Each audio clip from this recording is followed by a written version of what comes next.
Assalamualaikum warahmatullahi wabarakatuh. Kami dari kelompok 7 Menpro TIK kelas IF1101 izin mempresentasikan hasil tugas besar diskusi kelompok kami yaitu mengenai pengembangan Sipara Kabupaten Sleman, strategi integrasi sistem efisiensi retribusi dan tata kelola pasar. Yang di sini terdiri dari saya sendiri, Anasya Malafiratul Zahra dengan NIM 231102246 dan Abdul Alam Syanir Siam 231102247 dan Syahrul Ramadhani dengan NIM 231102261. Terkait technical background terkait Sipara sendiri, yaitu kita menggunakan pendekatan arsitektur integrasi. Kami mengusulkan arsitektur three-tier client server database dengan pola desain MVC atau model view controller. Kenapa ini rasional? Karena pola MVC memisahkan logika bisnis dan antarmuka, memungkinkan tim back end dan front end bekerja secara paralel. Ini adalah strategi teknis kunci yang menyelesaikan proyek dalam durasi singkat, 45 hari tanpa mengorbankan kualitas. Integrasinya juga kita menggunakan koneksi ke sistem retribusi online yang di tahun 2022 dilakukan melalui API client yang aman untuk menarik data pembayaran secara real time tanpa mengganggu source code sistem lama. Dan untuk standar dan kualitas dan keamanannya sendiri, itu produk akhir dijamin memenuhi standar ISO IEC dengan 25010 dengan fokus pada keandalan sistem saat diakses 50 pengguna konkuren dan waktu respons kurang dari 3 detik. Keamanan data pedagang dijaga melalui enkripsi dan proteksi terhadap SQL injection. Untuk manajemen backgroundnya sendiri, kita menggunakan metode waterfall untuk manajemennya, di mana metodologinya ini kita menggunakan modified predictive life cycle, mengingat kontrak bersifat lump sum dengan ruang lingkup tetap atau fixed scope. Kami memilih metode waterfall yang dimodifikasi. Karena metode agile murni beresiko tinggi untuk kontrak pemerintah yang kaku, pendekatan kami memberikan kepastian jadwal milestone, namun tetap menyisipkan iterasi pendek atau internal sprint untuk mendeteksi bug lebih dini sebelum UAT atau user atau testing gitu ya. Untuk selanjutnya strategi penjadwalan. Di sini kita menggunakan critical path method atau CPM. Kami menggunakan CPM untuk mengunci aktivitas jalur kritis yang tidak memiliki toleransi keterlambatan atau zero float. Jadwal disusun dalam format 6 hari kerja per minggu untuk memaksimalkan waktu produksi, mengingat waktu produksi hanya 45 hari. Audit API dilakukan di hari ke-1 sebagai mitigasi resiko teknis utama. Untuk post experience sendiri, dengan kualifikasi tim ahli, di sini kami menugaskan tim yang ready to work tanpa memerlukan kurva pembelajaran atau training di awal proyek. Mengapa seperti ini? Karena waktu yang terbatas sehingga kami tidak membutuhkan waktu tambahan untuk training tim lagi gitu. Untuk project manager sendiri memiliki pengalaman minimal 4 tahun khususnya dalam memimpin proyek IT pemerintah. Ini krusial untuk menjamin kelancaran administrasi BAST dan manajemen komunikasi dengan PPK. Untuk tim teknis sendiri terdiri dari senior programmer dan sistem analis yang menguasai teknologi web modern, PHP atau Node.js serta pengalaman dalam integrasi legacy system. Untuk price-nya di sini mungkin akan dijelaskan lebih lanjut di cost management, tapi di sini total penawaran kami adalah 54.279.000 yang berada di bawah pagu anggaran 55 juta. Namun tetap realistis. Rasionalitas alokasi. Jadi di sini kita menggunakan 64% anggaran dialokasikan untuk biaya personil guna merekrut tenaga ahli senior yang mampu bekerja cepat dan menimbang. Sisanya dialokasikan efisien untuk operasional non personil. Selanjutnya, seluruh harga satuan disusun mengacu pada standar biaya masukan Kabupaten Sleman tahun 2023 dan standar industri yang berlaku. Untuk kesiapan finansial sendiri atau cash flow, kami memahami kontrak ini bersifat termin tunggal atau lump sum. Perusahaan kami memiliki modal kerja yang sehat untuk membiayai 100% operasional proyek selama 1,5 bulan penuh tanpa uang muka. Menjamin proyek tidak akan terhenti karena masalah likuiditas. Nah, untuk pembangunan tender sendiri, mengapa harus memilih kami? Karena solusi teknis yang sulit, arsitektur MVC dan standar ISO yang menjamin aplikasi yang valid, cepat dan mudah dipelihara, menggunakan critical path method, menjamin jaminan penyelesaian tepat waktu dalam 45 hari, harga yang bersaing karena penawaran sesuai SBM Sleman dengan dukungan modal kerja penuh hingga akhir proyek, dan kita juga menggunakan kepatuhan mutlak di mana seluruh strategi kami dirancang untuk mematuhi regulasi pengadaan, KAK, dan menghindari resiko audit di kemudian hari. Kelompok 7 siap menjadi mitra terpercaya Dinas Perindak Sleman untuk mewujudkan modernisasi pasar rakyat. Untuk selanjutnya, detailnya akan dijelaskan oleh rekan saya. Baik, terima kasih Anasya. Di sini saya masuk ya untuk membahas tentang project management ya untuk utamanya. Nah, di sini tuh ada 4 poinnya. Yang pertama itu ada integration, scope, time, dan cost management. Oke, mungkin langsung aja kita masuk ke bagian integration managementnya. Nah, pada bagian integration management sebenarnya apa sih fungsinya? Nah, fungsinya sendiri itu sebagai pengendali utama yang menyatukan seluruh aspek proyek Sipara agar berjalan lebih selaras gitu. Nah, sedangkan untuk pendekatan yang kita gunakan, di sini kita pendekatan pengembangannya digunakan oleh modified predictive waterfall life cycle disesuaikan dengan karakteristik kontrak pemerintah yang bersifat fixed scope dan fixed cost. Nah, untuk pengendalian sendiri, pengendalian perubahan dilakukan melalui change control management yang ketat karena proyek menggunakan kontrak lump sum sehingga perubahan ruang lingkup sangat dibatasi. Oke, mungkin lanjut aja ke bagian scope management. Nah, scope management sendiri bertujuan untuk memastikan proyeksi para dikerjakan sesuai ruang lingkup yang telah ditetapkan dalam dokumen PMP dan kerangka acuan kerja atau KAK. Nah, project scope-nya sendiri, scope management itu dibagi menjadi dua, yaitu project scope dan juga product scope. Nah, project scope sendiri yaitu aktivitas yang dilakukan untuk menghasilkan produk, mulai dari analisis kebutuhan hingga pelatihan pengguna. Produk scope sendiri yaitu fitur dan fungsi sistem Sipara seperti manajemen data pedagang, otomatisasi SPTD, dan integrasi sistem retribusi. Nah, untuk selanjutnya, ruang lingkupnya sendiri itu bersifat fixed scope karena menggunakan kotak lumsum sehingga penambahan itu di luar kap tidak diperbolehkan. Kita lanjut aja. Lanjut ke time managementnya yang pertama yaitu time management bertujuan untuk memastikan proyek Sipara selesai sesuai waktu yang telah ditetapkan dalam kontrak. Nah, durasi time management dari proyek ini berdurasi sekitar 45 hari kalender termasuk hari libur.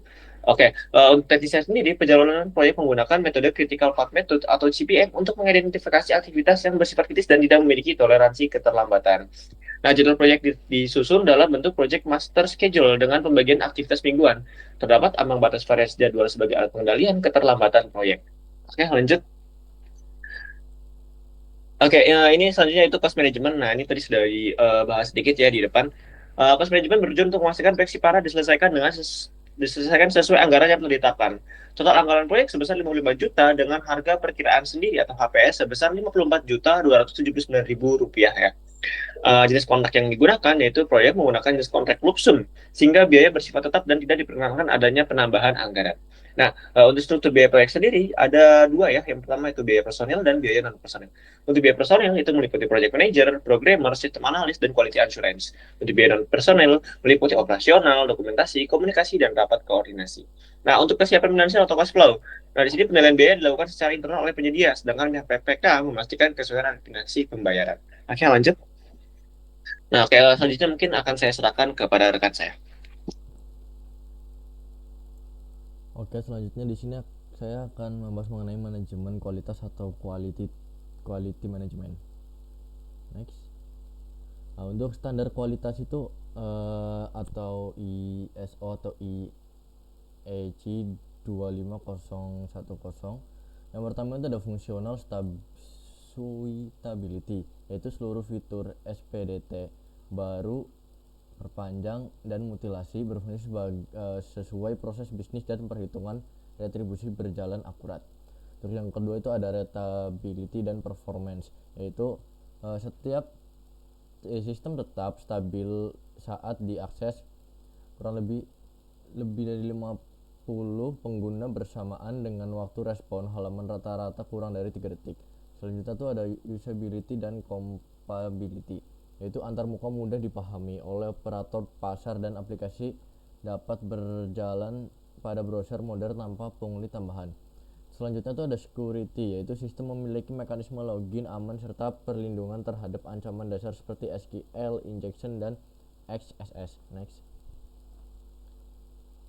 Nah, di sini tuh ada quality assurance, yaitu yang pertama ada kode review berkala, yaitu kode review berkala itu apa namanya oleh tim leader untuk memastikan kode bersih aman dan sesuai standar. Untuk pemantauan standar pengembangannya itu termasuk penerapan arsitektur MVC dan penggunaan framework yang telah disepakati. Next. Di sini ada quality control, yaitu pengujian internal unit test integration oleh tim QA dan user UAT bersama tim teknis dinas dan perwakilan penggunaan sebagai tahap akhir sebelum development. Nah, yang ketiga itu aplikasi ini dinyatakan lulus QC apabila tidak ditemukan critical bug atau major bug serta maksimal terdapat 5 minor bug dengan komitmen perbaikan pada masa generasi. Next. Nah, di sini tuh ada selanjutnya tuh ada human resource management. Human resource management ini untuk struktur organisasi tim proyeknya itu, yaitu proyek dikerjakan oleh tim yang ramping dan kompeten untuk memastikan penyelesaian tepat waktu susul. Untuk susunan timnya itu yang pertama ada project management atau ketua tim, yaitu tugasnya itu untuk mengelola proyek, berkoordinasi dengan PPK dan pelapor. Yang kedua itu ada sistem analis, yaitu dia tugasnya itu untuk menganalisis kebutuhan bisnis dan menyusun spesifikasi sistem. Untuk programmer, dia tuh tugasnya untuk mengembangkan back end dan front end. Untuk quality assurance dan tester itu tugasnya itu melakukan pengujian dan memastikan sistem bebas bug kritis. Next. Selanjutnya di sini ada communication management. Untuk strategi komunikasi dan manajemen pelapor proyek. Untuk strategi komunikasinya itu ada kick off meeting atau di awal proyek itu penyelaras visi, jadwal, dan administrasi proyek. Yang kedua itu ada laporan mingguan, yaitu pelapor progres, kendala, dan rencana kerja minggu berikutnya. Untuk selanjutnya itu ada rapat teknis atau FGD, yaitu pembahasan detail teknis, desain sistem, dan integrasi. Selanjutnya ada eskalasi masalah, yaitu pelapor segera untuk isu kritis yang menghambat proyek. Selanjutnya itu ada rapat penutup, yaitu presentasi hasil akhir dan evaluasi pelaksanaan proyek. Untuk manajemen pelapornya itu sebagai untuk pertanggungjawaban administrasi penyedia menyusun laporan. Yang pertama itu ada laporan pendahuluan, H+7, analisis kebutuhan dan desain awal. Habis itu ada laporan kemajuan di hari ke-25, progres pengembangan dan kendala. Terus ada di laporan akhir tuh hari ke-45, dokumentasi sistem manual penggunaan hasil UAT dan serah terima. Next. Untuk risk management, identifikasi resiko project SIPARA, resiko utama dan strateginya. Mitigasi kegagalan integrasi sistem, audit integrasi sejak hari pertama, fasilitas koordinasi oleh PPK, serta menyiapkan rencana cadangan api apabila sistem bermasalah. Yang kedua ada keterbatasan waktu proyek, penerapan manajemen critical path, penggunaan framework, pengembangan cepat dan prioritas pada fitur inti SPTD dibanding fitur sekunder. Yang ketiga itu ada perubahan regulasi, yaitu regulasi dikunci saat kontrak ditandatangani, sementara perubahan baru diperlakukan sebagai change request di luar ruang lingkup proyek berjalan. Selanjutnya yang keempat ada inkompatibilitas server dinas, yaitu pemeriksaan spesifikasi server sejak awal serta penyesuaian teknologi agar sesuai dengan lingkungan server dinas. Yang kelima itu ada kualitas data migrasi, yaitu standarisasi format data dan pembersihan data menjadi tanggung jawab dinas, serta sistem menyediakan fitur validasi. Next. Untuk procurement management, strategi kontraknya itu proyek SIPARA menggunakan kontrak lump sum, di mana seluruh resiko biaya sepenuhnya menjadi tanggung jawab penyedia, sehingga diperlukan estimasi biaya yang cermat. Pembayaran dilakukan berdasarkan output atau deliverables yang telah diselesaikan, bukan berdasarkan jam kerja atau rincian biaya. Oleh karena itu, perubahan kontrak yang menambah nilai biaya sangat dibatasi dalam pelaksanaannya.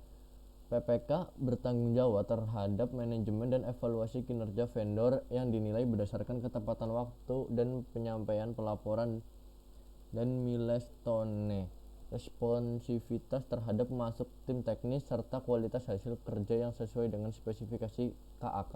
Next. Oke, terima kasih. Kami dari kelompok 7 izin undur diri. Mohon maaf bila ada kekurangan kata atau salah kata. Wassalamualaikum warahmatullahi wabarakatuh.